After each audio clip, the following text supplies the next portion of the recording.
pregunta que incluso toda la gente que nos escucha en el estado de Veracruz, en la República Mexicana, es, ¿debemos tenerle miedo al SAT o podemos evitar ese miedo al SAT? ¿Es más un mito, es una realidad? ¿Sí? ¿Cómo acercarnos a los trámites? Hay dos especialistas en la línea telefónica, por supuesto. Están la maestra Isabel Albo Fernández, abogada, fiscalista, socia GLZ Abogados. Está el maestro Roberto Colín Mosqueda, integrante de la Comisión Técnica Fiscal 2 del Colegio de Contadores Públicos de México. Antes de entrar en materia con ellos, porque es poco tiempo, son 20 minutos de charla, pero sí vale la pena que escuchemos este sondeo que efectuó el equipo de Oliva Noticias. La pregunta que se le hizo a la gente es, ¿cómo fue su experiencia al realizar trámites en el SAT? Escuchemos. El trámite que yo vine a hacer fue muy rápido y he venido cada mes y me atiende muy bien, la verdad. ¿Qué trámite hizo usted? Hice una declaración de mi taxi. Me atiende muy bien, las chicas que están en el servicio son muy amables. ¿El servicio es bueno? Es muy bueno, la verdad. Bueno, vine a solicitar mi firma electrónica para tramitar mi cédula. Sí. Y el trámite, pues la verdad estuvo rápido. Yo creí que iba a tardar más, pero estuvo medianamente bien. A lo mejor un poquito largo como el proceso. También el proceso de tramitar la cita me tardé más o menos como 2 meses. Tramité mi firma electrónica. Atienden muy bien, no puedo decir al respecto una sugerencia negativa. Todo salió muy bien y pues quedo ya a las órdenes del SAT. ¿Rápido? Rápido, eficiente y no hay nada que reclamar. Oliva Noticias. Pues ahí están algunos comentarios, ¿no? Algunas declaraciones de la gente después de hacer su trámite en el SAT. Algunas de las atribuciones principales, algunas solamente del SAT: recaudación, determinación, fiscalización, claro, sancionar en caso de que sea necesario. Maestra Isabel Albo Fernández, abogada fiscalista, socia GLZ Abogados. ¿Miedo al SAT? ¿Hay que tenerle miedo al SAT o es más un tema de administración, de organización personal? Cuéntenos, maestra, buenas tardes. Hola Alejandro, ¿qué tal? Buenas tardes y buenas tardes a toda la comunidad que nos escucha el día de hoy. Pues efectivamente yo creo que si no somos organizados, como bien dices, sí tendríamos por qué tenerle miedo al SAT. Efectivamente es un poco de falta de orden que nos pasa el día a día. Por ejemplo, nosotros personas que estamos pues ahora sí que metidos en todo este tema de ayudar a las personas para poder defenderlos contra el SAT, pues te das cuenta que muchas veces es falta de organización, pero sobre todo también es falta de conocimiento. Creo que nos falta mucho conocer a fondo la legislación como tal. Estamos muy mal informados y eso sí es motivo de, pues ahora sí que por parte del SAT que nos debería de ayudar a educar a toda la sociedad para poder nosotros pues cumplir con nuestras obligaciones. Sí, nos hace falta en buena medida conocer la ley, ¿no? Conocer justamente las reglas para entonces pues ir precisamente en la línea de cumplirlas y meternos en los menos problemas posibles. Maestro Roberto Colín Mosqueda, ha habido con frecuencia prórrogas del SAT en materia de trámites últimamente, ¿no? Algunos han ido ya hasta diciembre. Esto habla de que le falta comunicación al SAT con los ciudadanos o que en realidad no se da abasto ante lo que está ocurriendo con sus instalaciones, con su gente y demás. Maestro, buenas tardes. Hola, buenas tardes Alejandro, a ti y a todo tu auditorio. Pues mira, yo creo que son las dos. Un poco el tema de, y lo hemos viendo ahí, mencionaban en las entrevistas que pasaste al principio, sí, el tema de las citas, ¿no? Que traían ahí un desfase en la atención de algunos procesos o de algunos trámites y por eso las citas estaban tan demoradas. Se están haciendo ahorita se publicó una prórroga precisamente el día de ayer, estaba anunciándose una prórroga para algunas obligaciones que tienen que cumplir los contribuyentes y precisamente es por darle a más tiempo al contribuyente para que se ponga en orden, para que se organice, y era algo que comentaban al principio, la organización para cumplir finalmente con las obligaciones fiscales. En algunos casos el cumplimiento de estas obligaciones pues no solamente es presentar la declaración y ya, a veces implica hacer algunos ajustes o algunas configuraciones a los sistemas de los contribuyentes, que es lo que lleva más tiempo, por ello es que se están dando estas prórrogas. Y bueno, pues esto también es facilidad dar un poquito de facilidad y un poco de flexibilidad a la autoridad para permitir el cumplimiento de los contribuyentes. Platicábamos durante la semana con el contador Gerardo Libreros y nos hablaba justamente sobre este tema, sobre el tema de que el sistema se ha visto rebasado ante las solicitudes. Ese es el audio número 2 de Gerardo Libreros sobre la constancia de situación fiscal. A ver, vamos a escuchar. El problema radica en que el SAT no tiene la capacidad administrativa para hacer frente a esta ola de personas que se van a presentar. Estamos hablando que a nivel nacional, según los últimos datos, son 57 millones de trabajadores, ¿sí?, los que están activos y que de alguna manera, pues pon tú que el 60% de ellos no tenga bien sus datos o no los conozca, pues imagínate, se van a saturar las oficinas. Oliva Noticias. Maestro Isabel Albo, decía Gerardo Libreros esto y escuchábamos también durante la semana, creo que fue esta, sí, justamente a Raquel Buenrostro, que es la titular del SAT, donde salía a defensa del SAT como lo ha hecho en las últimas veces, además de manera férrea como es ella, y decía, bueno, esta constancia de situación fiscal no la pedimos nosotros, la pidieron los empresarios, y después los empresarios se van a decir, no, esta fue una petición del SAT. ¿Quién tiene la razón, Isabel?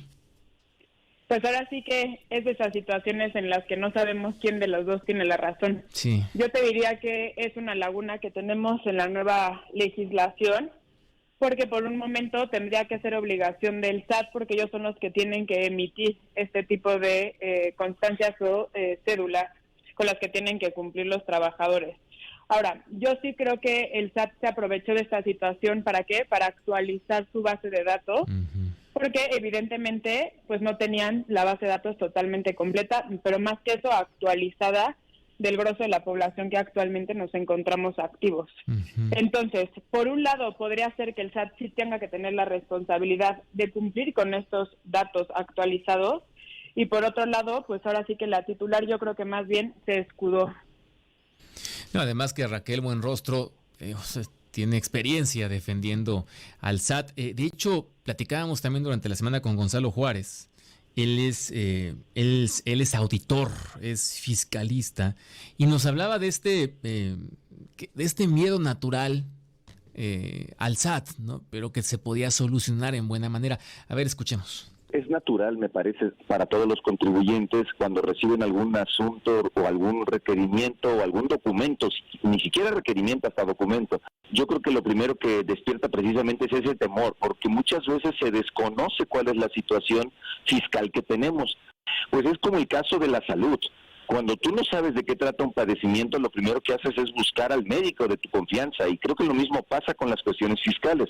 Acudes con el contador, pero en algo que está siendo, creo que desafiante, dada la nueva cercanía que está habiendo de la autoridad fiscal, es que ahora como contribuyentes tenemos que estar un poquito más cercanos, más certeros de nuestra salud fiscal y empezar a conocer poco a poco algunos de los conceptos que hoy día nos están tocando a la puerta. Oliva Noticias. Roberto, sobre este tema de la salud fiscal, ¿qué tan importante, qué tan necesario es en verdad estar pendiente de ella?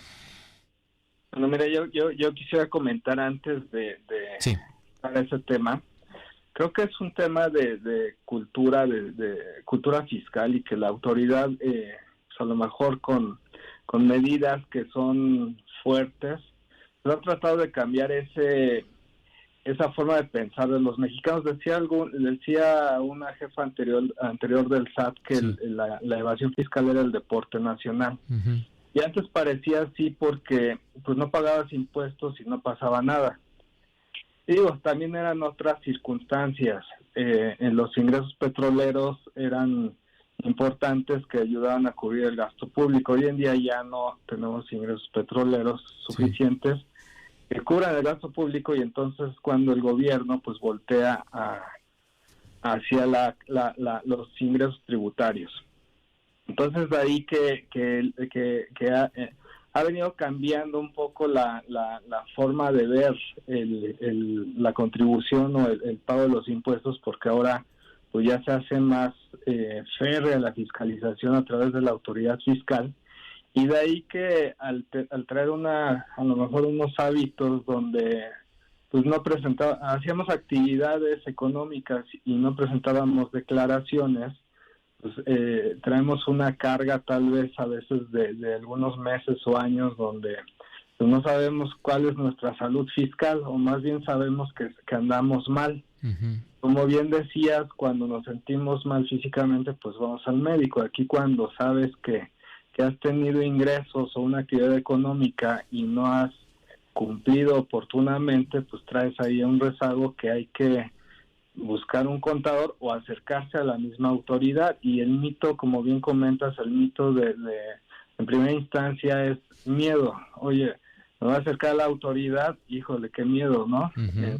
Entonces, pues hay que perder un poco ese miedo. Y la verdad es que la autoridad, pues en aras de recaudación y de fiscalización, pues ha implementado también en los últimos años mucha tecnología.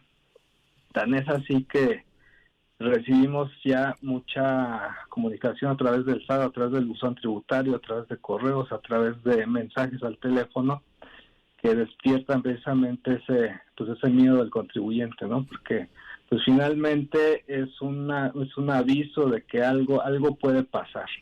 Y a veces ni siquiera es que sea un acto administrativo de la autoridad, a veces solamente te avisan a través del buzón tributario y te llega un correo a tu bandeja que alguien te canceló una factura, ¿no? Pero traemos ahí a lo mejor el tema de que sabemos en el fondo que no hay una buena salud fiscal. Sí, Roberto, porque pareciera, bueno, tal como lo comentas, hay un asunto ahí cultural de por medio, porque incluso cuando tenemos que ir al SAT, hay muchos que lo comparan a veces como ir al dentista, pues no quieres, ¿no? Te da cierto temor. Pasa igual con el SAT, aunque vas a un trámite a lo mejor ligero, de todas formas está ese nerviosismo interno, quizá ya también un tono cultural. Iván, no sé qué pienses, Isabel, tú que atiendes tanto este tipo de casos, también incluso desde el mismo nombre del SAT, ¿no? Administración tributaria, de rendir tributo, y eso también en ocasiones, digo, desde el mismo vocablo, genera cierta distancia con la autoridad, ¿no, Isabel? Correcto, yo creo que tenemos un tema ahí un poco complicado porque en lugar de ser preventivos, uh-huh, nos volvemos personas reactivas, ¿no? Sí. Como bien comentaban hace un rato, pues no las únicas obligaciones son presentar declaraciones, sino que esas declaraciones estén bien presentadas, ¿no? Que realmente tenga una cierta concordancia los números que presentamos, las actividades con las que hacemos y las que reportamos ante el SAT. Entonces, vivimos en una sociedad que actualmente seguimos siendo reactivos, seguimos siendo reactivos y no preventivos. Uh-huh. Muy distinto sería que acudiéramos primero a la autoridad y dijéramos, no entendemos esto, ¿cómo podemos hacerlo? Y ya ahora sí empezar a operar. Y en México lo hacemos a la inversa. Creo que empezamos a operar y ya que estamos metidos en un problema ante el SAT, entonces ahora sí es cuando nos preocupamos. Por eso es que creo que vamos con miedo a las oficinas y sí es un poquito a veces complicado el acercamiento. Hemos mejorado, sí, hemos mejorado en el sentido que ya hay una mejor atención ciudadana, ya hay aplicación del SAT, ya hay oficinas especializadas únicamente para pedir informes. Entonces, creo que ha sido un trabajo arduo, pero vamos mejorando y vamos creciendo en esa parte. De hecho, platicamos también durante la semana les comentaba con el contador Libreros y nos hablaba sobre estos cambios que ha hecho el SAT y que han generado cierta afectación y también en este tema de percepción de los ciudadanos. Vamos a escucharlo. Todos los cambios que el SAT ha implementado en los últimos años han sido vertiginosos. Cuando creemos que ya alcanzamos al SAT en el cumplimiento de nuestras obligaciones, sale nuevamente otra disposición, sale otro cambio. Perdón, pero pueden ser hasta ocurrencias. Yo creo que debemos estabilizarnos primero, pero lamentablemente no hay un soporte tecnológico por parte del SAT. La página se satura, no hay citas, no se actualiza adecuadamente. Y esto, pues bueno, creo que es importante que ellos sepan que pues lamentablemente están fallando en ese aspecto. Oliva Noticias. Sobre estos temas, Roberto, ¿qué tiene que hacer el pequeño contribuyente, que es el grueso de los que por supuesto nos pudiera estar escuchando? ¿Cuáles son los trámites básicos para estar en paz con el SAT, Roberto? Pues mira, hay una serie de trámites, incluso para iniciar la comunicación con el SAT. Uh-huh. Pues evidentemente el primer paso es inscribirnos en el Registro Federal de Contribuyentes. Ahí vamos a obtener, además de la inscripción, pues vamos a obtener la firma electrónica o la contraseña del RFC, que son, digamos, que las llaves de acceso a los sistemas o a las plataformas del SAT. Uh-huh. Y el medio de comunicación que pone el SAT a disposición, pues es el buzón tributario. Entonces, digamos que esa es la primera parte, ¿no? Inscribirnos y estar ya en un régimen y habilitar los medios de contacto. Luego, los contribuyentes pues tienen obligación de calcular sus contribuciones y de enterarlas. Hoy en día y a partir del 1 de enero de 2022 nace un nuevo régimen en la Ley del Impuesto sobre la Renta, que es el régimen simplificado de confianza, que la verdad para todos aquellos pequeños contribuyentes que son pues comerciantes que realizan alguna actividad empresarial o un arrendamiento, este régimen la verdad es que es muy flexible.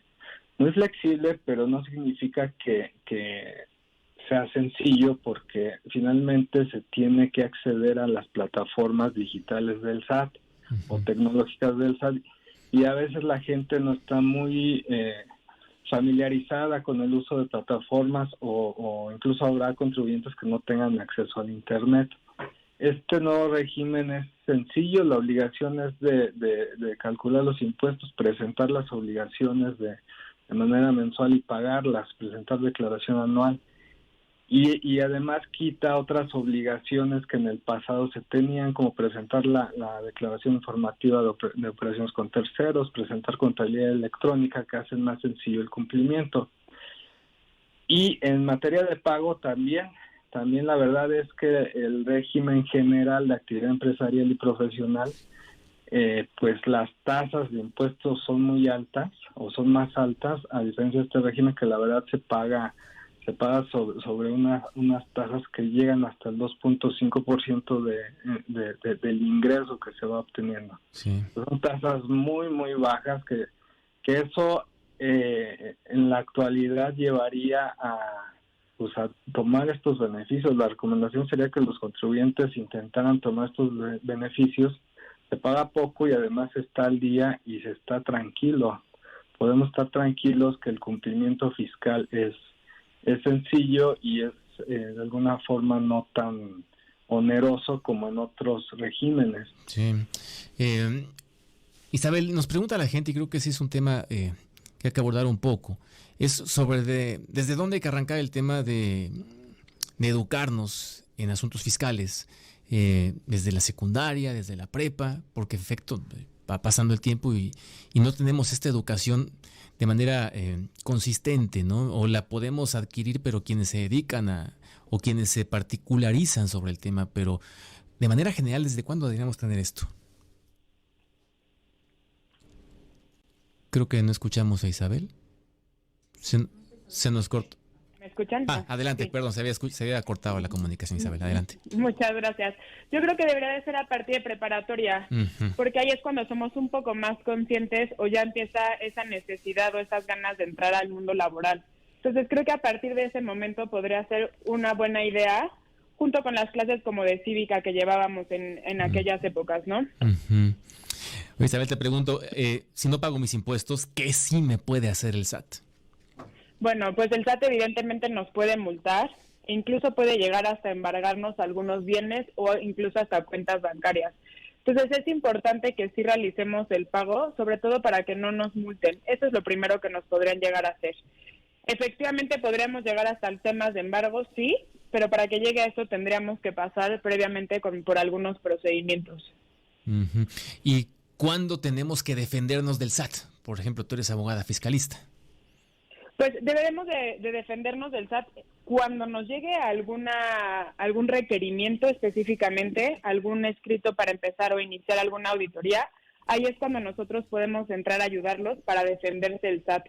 Muchas veces sucede que el SAT llega y te pregunta cosas y hay cosas que ellos los toman como si estuvieran erróneas cuando son correctas. ¿Por qué? Porque puede ser que no entiendan la operación del día a día o la actividad que desempeñas. Entonces es importante sí acercarse desde un primer momento con alguien, ya sea un contador o un abogado, que pueda asesorarlos y ayudarlos a que esa auditoría se resuelva de manera favorable. Ahora, adelante. en caso, nada más así como por puntualizar, porque hay muchas veces que no se sabe, pero si no tienen algún abogado cercano o algún contador que los pudiera ayudar, existe la PRODECON, que es la Procuraduría de la Defensa del Contribuyente. Ellos los pueden ayudar y la asesoría la hacen de manera gratuita. ¿Y cómo se llega a ellos? ¿A través de internet? Ahí hay una página, pues. ¿Es fácil encontrarlos? Exactamente, sí, está la página. También hay, se puede entrar directamente a la página o bien ahí está el correo de servicios al contribuyente de la PRODECON y se puede enviar un correo. Normalmente son bastante eficientes. Ahorita han tenido un poco de carga de trabajo porque evidentemente el SAT ha estado mucho más activo en cuanto a requerimientos y todo este tema de cambios de regímenes, legislación, etcétera. Pero bueno, eso creo que puede ayudarles a todos aquellos que nos escuchan. En el caso de que estén en algún problema, pueden acudir a la PRODECON, que es un organismo que lo que nos ayuda es a ser intermediario entre el contribuyente y el SAT. Qué interesante. Pues Isabel Albo, te agradezco esta colaboración con nosotros. Roberto Colín, también un fuerte abrazo a los dos por haber participado en esta mesa de trabajo. Un abrazo, gracias. Al contrario, un gusto. Muy gentiles. Al contrario, muchas gracias, un gusto. Un gusto y por supuesto un agradecimiento enorme para ambos invitados. Roberto Colín, integrante de la Comisión Técnica Fiscal 2 del Colegio de Contadores Públicos de México, y también a Isabel Albo, abogada fiscalista, socia GLZ Abogados. Le comento